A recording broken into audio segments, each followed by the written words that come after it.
Well, I think in 2011 we're going to continue to see the recovery we saw in 2010, albeit at different paces around the world.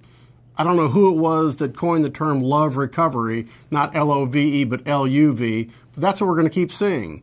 L-shaped in most of Western Europe, U-shaped in North America, and V-shaped in all the emerging markets.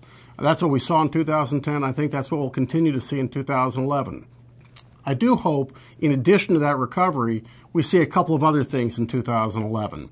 One would be a continued coordination of countries and governments and institutions around the world on issues of open trade, issues of regulation, issues that will keep the economy growing. I also think it's incredibly important that we see entrepreneurs get back in the game. They mean so much to job growth and economic activity. They have to be fully engaged, and I think they will be.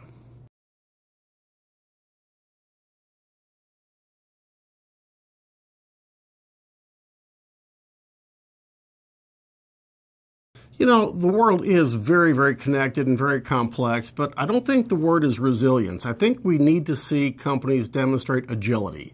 At the end of the day, I think they win by looking externally, at the world around them, at the market as it exists, seeing the needs that are out there, and then having the vision internally to develop products or solutions or ideas to meet the need. They then have to have great courage to take risks. They need to be persistent to pick themselves up, dust themselves off when things don't go well. You know, at the end of the day, companies need to act very entrepreneurial. That's what the entrepreneurs of the world do every day.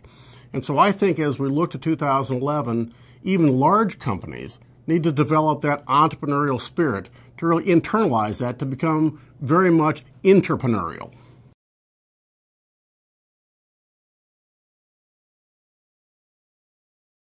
I think businesses have a responsibility to drive both growth and return for their stakeholders. But I think more broadly, businesses everywhere have a responsibility to help drive positive societal change. I think that's incredibly important in the emerging markets. I think in the emerging markets, companies can do a great job of helping build a strong middle class. I think businesses can do an amazing job in helping drive the economic empowerment of women. I think companies in emerging markets have a real responsibility to help drive out corruption and to really help take what is now, in many cases, an underground economy and bring it up above the surface. I think these are responsibilities that are incredibly important in the entire world, but especially in the emerging markets.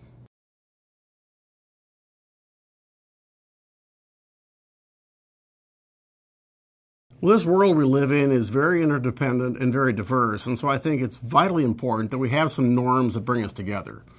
I think the first one is to have a true, deep respect for differences of all types: gender, ethnicity, religious differences, differences in sexual orientation, whatever. That's the first norm I really see as being vital. I think second, we need to have a real global norm around corporate governance, around investor rights, around support for the rule of law. I think the third thing that I see is an incredibly important need, as an accountant you'd expect me to say this, to have a single set of high-quality accounting standards and auditing standards so that investors around the world can better understand what companies are reporting to them.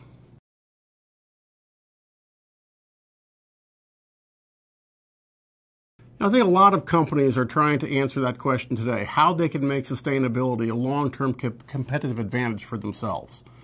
I think at the end of the day, though, we need to have a world in which real focus on the environment, real focus on minimizing one's footprint is important for every business and every individual.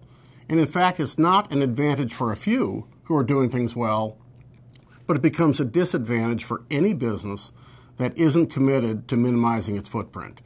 Companies that are not doing the right thing will increasingly be ostracized.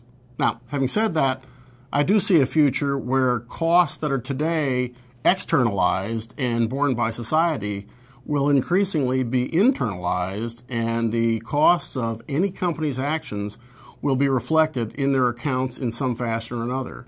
I think that will provide long-term cost advantage to businesses that are actually having the most efficient operations and minimizing their footprint.